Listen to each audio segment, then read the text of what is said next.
Alright, welcome back to my Majr gaming channel, and today we're gonna talk about how I think that behavior could fix camping and tunneling in Dead by Daylight.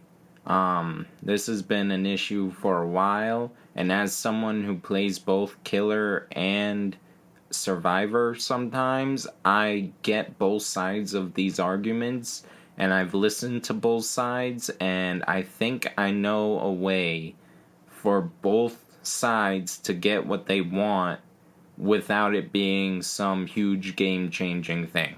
I think I figured out a way to fix camping and tunneling. First, we're going to talk about camping. So, my idea for how to fix camping is that if a killer is within 5 meters of a hook, then the hook progress is 5% slower for as long as the killer is within that 5 meter radius. If the killer leaves that 5 meter radius, then it starts picking back up again at normal speed. If he comes back, then it slows down again. It depends on if the killer is in that radius, and it'll slow down or speed up depending on what's happening. But that's only part of my idea. So the other part of my idea is that I want to have it so that, say you get hooked and the killer is within 5 meters of you while you're on your first health state on the hook, your first hook state, what happens is you have 100% chance of getting yourself off the hook whenever you want, if the killer is within that 5 meter radius. If the killer leaves the 5 meter radius, you don't get that anymore. But when the killer is within 5 meters of the hook, you get 100% chance of pulling yourself off the hook, regardless, no matter what. If he's within that 5 meter radius, you get it.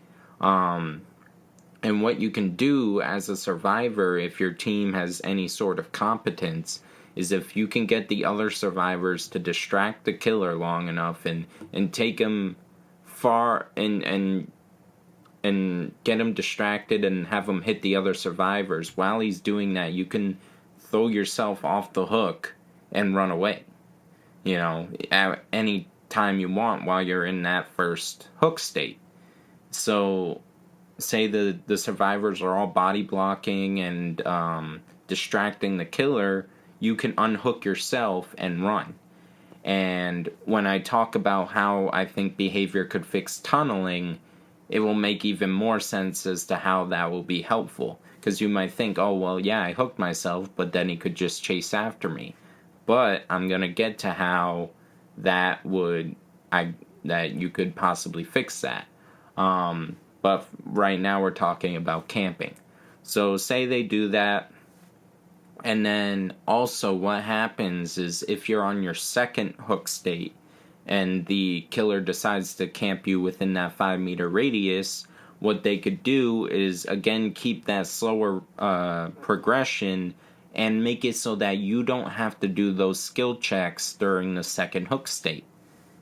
As long as the killer is within 5 meter radius of you, you don't have to do the skill checks. If the killer leaves the 5 meter radius, then the skill checks come back. If he comes back into the 5 meter radius, the skill checks go away. And that's how I feel like that. I feel like that would be really helpful, because when you're a survivor and you're on hook and you're trying to keep yourself alive just looking at this killer standing right there, you're like, why am I even trying to keep myself alive? I might as well kill myself. So that's when you take away those skill checks. So you're like, all right, well, it's 5% slower progression, and I don't have to do these skill checks. So I can sit here and wait for my team to try and help me. That would be extremely helpful, and it would stop people from killing themselves if the killer is camping them, because a lot of survivors, they'll be like, oh, the killer's camping, I'm just gonna give up, and giving up doesn't help anything. So if you take away the skill checks, you also take away the survivor's ability to give up. If you give them 100% chance of unhooking themselves whenever they want, they can't kill themselves while on the hook. So that also fixes that problem. You know, the only thing they could do at that point is wait for the bar to slowly go down, wait for their team to save them, or they could DC. That is pretty much it.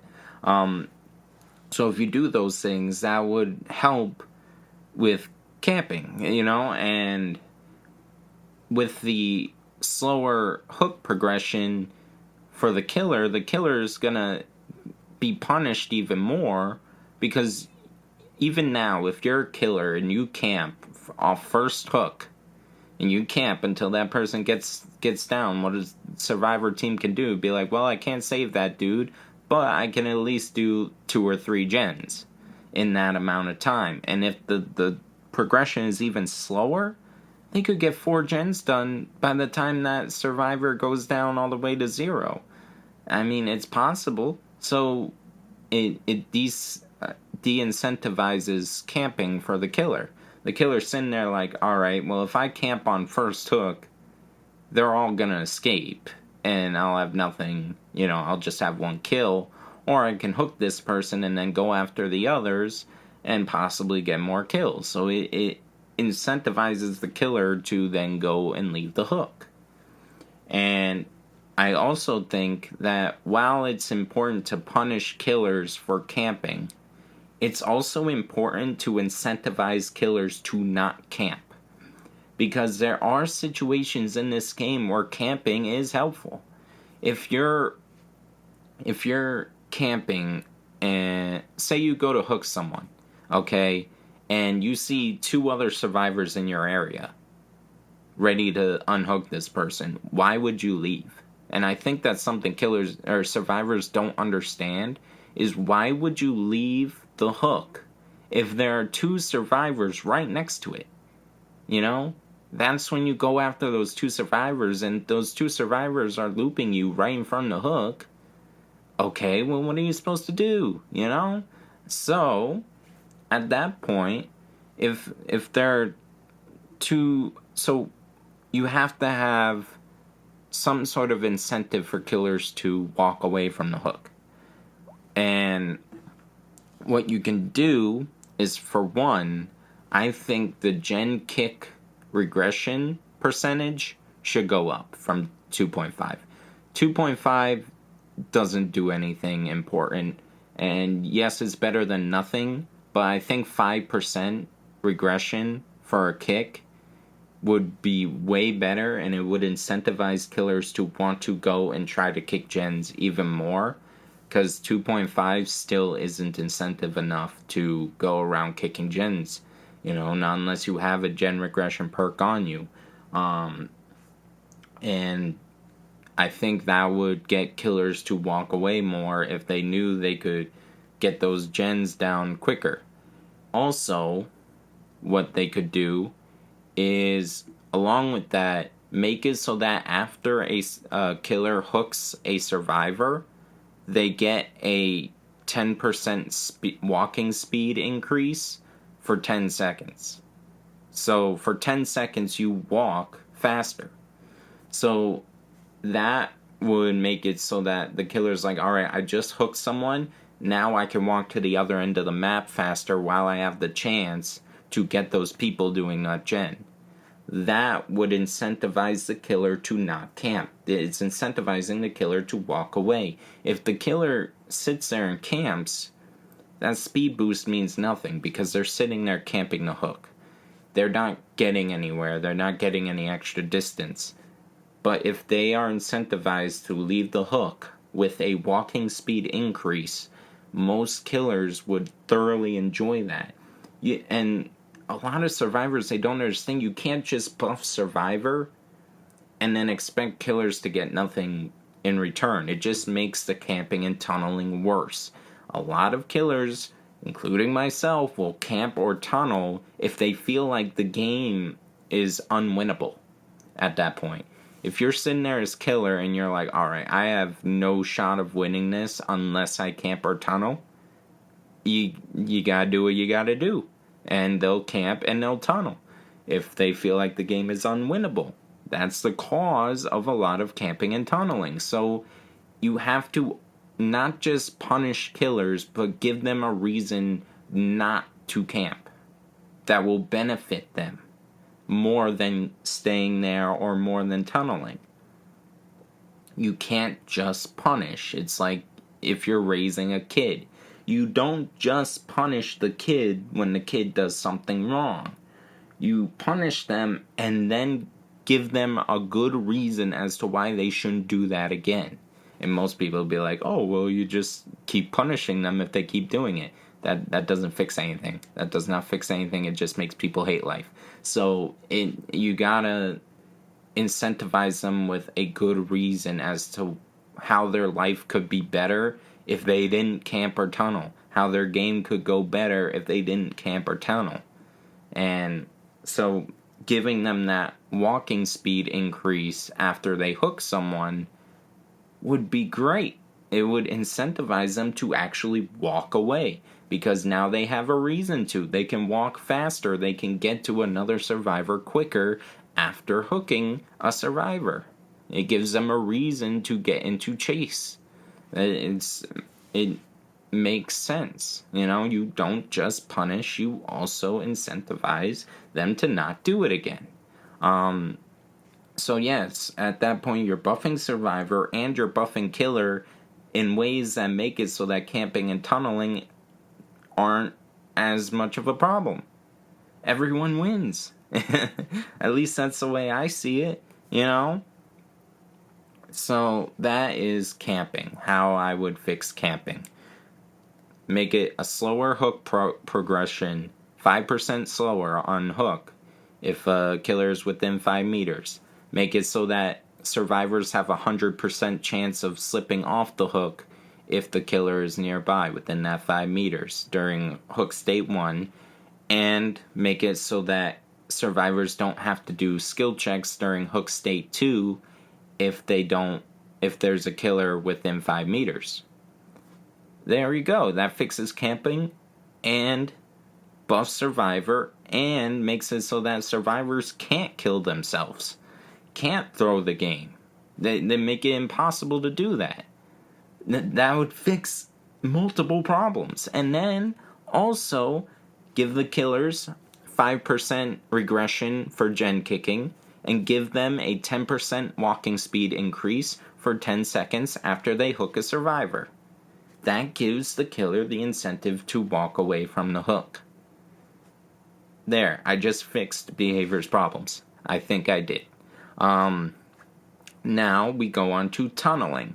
This one's a little bit simpler. So what you can do to fix tunneling is, for one, increase base kit endurance by 2 seconds. That base kit borrowed time that they get, just increase it by 2 seconds. It'll waste more time. It might not be a big change, but it'll be enough to throw killers off. So I think that'd be a good idea. Now, also what they should do is make it so that survivors don't leave scratch marks after being unhooked for 5 seconds. Make that base kit.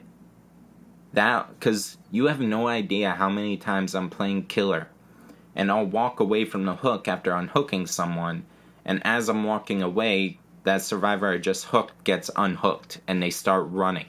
And what happens is, there are 2 scratch marks, 2 sets of scratch marks, and I'm looking, and I go after one of them, and there's a 50-50 chance that the scratch marks I follow are the survivor that I just hooked.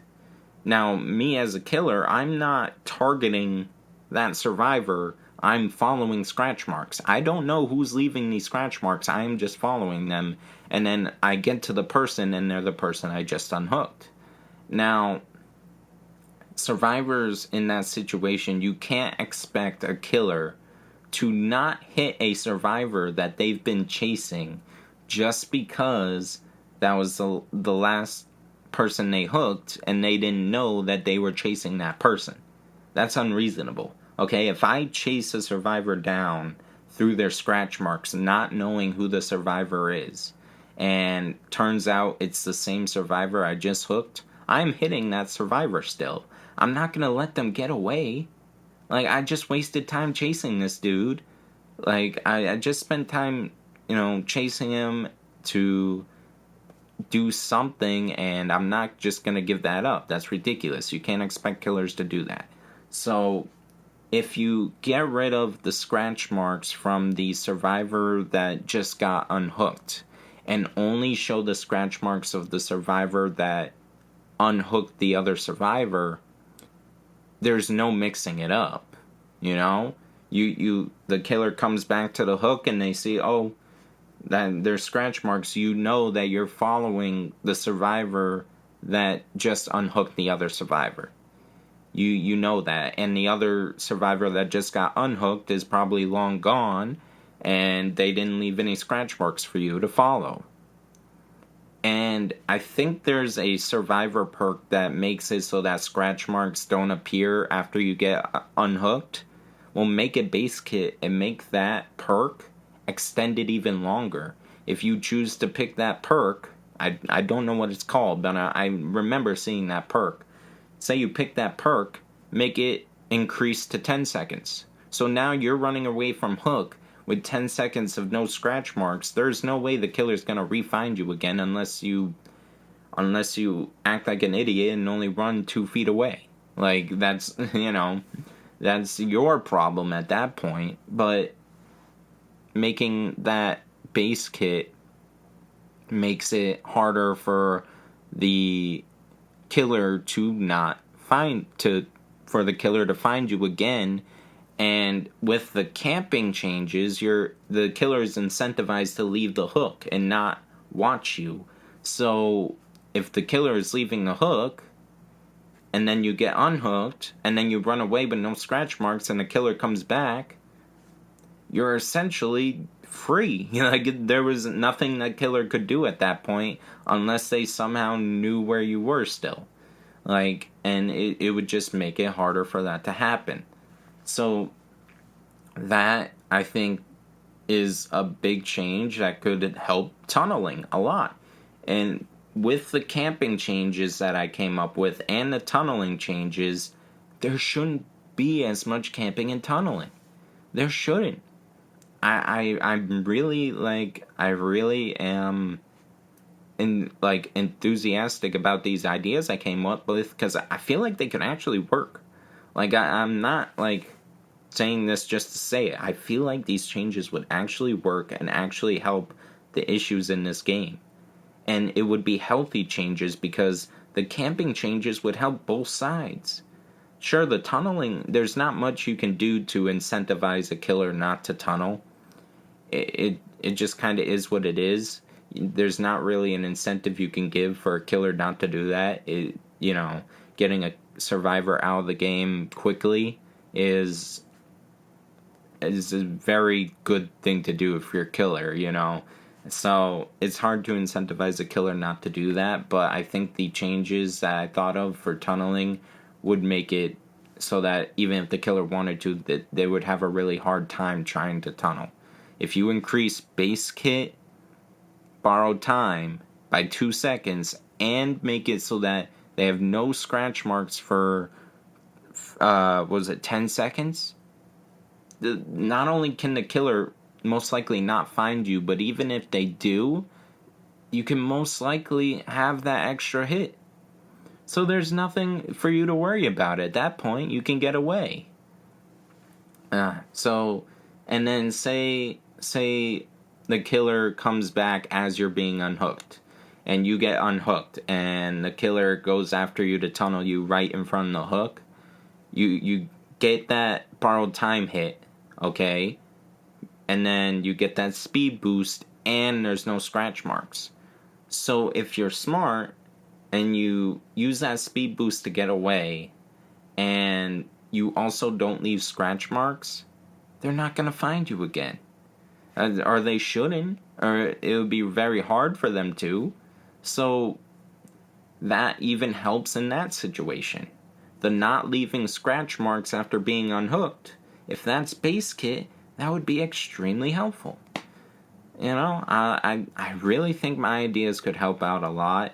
So if you guys see this and want to share my ideas, please do. If you have your own ideas, leave them in the comments below. But those are my ideas on how to fix camping and tunneling in DBD. I think my ideas could really work, and it'd be nice to hear other people's thoughts on them, and hopefully get some recognition for my idea here and actually see it be implemented, because that would be insane. If a lot of people see this and share it with the devs and they use my ideas, that'd be crazy, as I feel like my ideas could really work. I really like this game, and I want it to do well, and I want the community to be less toxic and annoying. So let's work on it. I have another video where I talked about how to fix hacking in the game. If they can fix hacking, camping, and tunneling, this game would be unstoppable in the asymmetrical genre. So I hope people see this, and I hope people like my ideas. And yeah, so alright, if you guys have any of your own ideas, let me know in the comments. Other than that, I hope you guys have a good day, and I'll catch you in the next video.